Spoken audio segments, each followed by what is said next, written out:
السلام علیکم ورحمۃ اللہ وبرکاتہ۔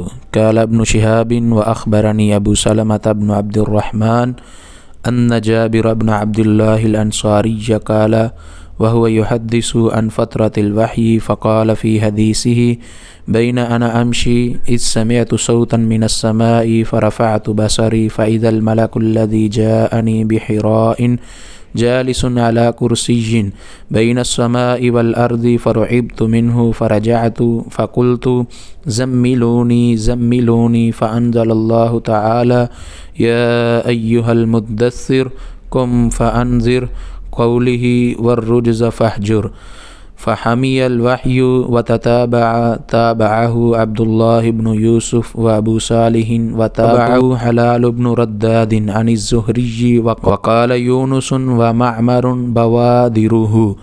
ابن شہاب کہتے ہیں کہ مجھ کو ابو سلمہ بن عبد الرحمن نے حضرت جابر بن عبداللہ انصاری رضی اللہ تعالی عنہ سے یہ روایت نقل کی کہ آپ صلی اللہ علیہ وسلم نے وحی کے رک جانے کے زمانے کے حالات بیان فرماتے ہوئے کہا کہ ایک روز میں چلا جا رہا تھا کہ اچانک میں نے آسمان کی طرف ایک آواز سنی اور میں نے اپنا سر آسمان کی طرف اٹھایا، کیا دیکھتا ہوں کہ وہی فرشتہ جو میرے پاس غار حرا میں آیا تھا وہ آسمان و زمین کے بیچ میں ایک کرسی پر بیٹھا ہوا ہے۔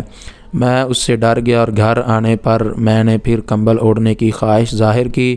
اس وقت اللہ پاک کی طرف سے یہ آیات نازل ہوئیں، اے لحاف اوڑھ کر لیٹنے والے، اٹھ کھڑا ہو اور لوگوں کو عذاب الہی سے ڈرا اور اپنے رب کی بڑائی بیان کر اور اپنے کپڑوں کو پاک صاف رکھ اور گندگی سے دور رہ۔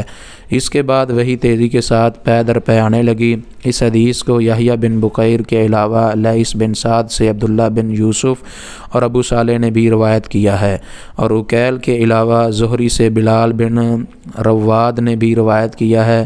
یونس اور معمر نے اپنی روایت میں لفظ فوادہ کی جگہ بوادرہ نقل کیا ہے۔ یہ حدیث صحیح البخاری حدیث نمبر 4 کتاب بدء الوحی۔ والسلام علیکم ورحمۃ اللہ وبرکاتہ۔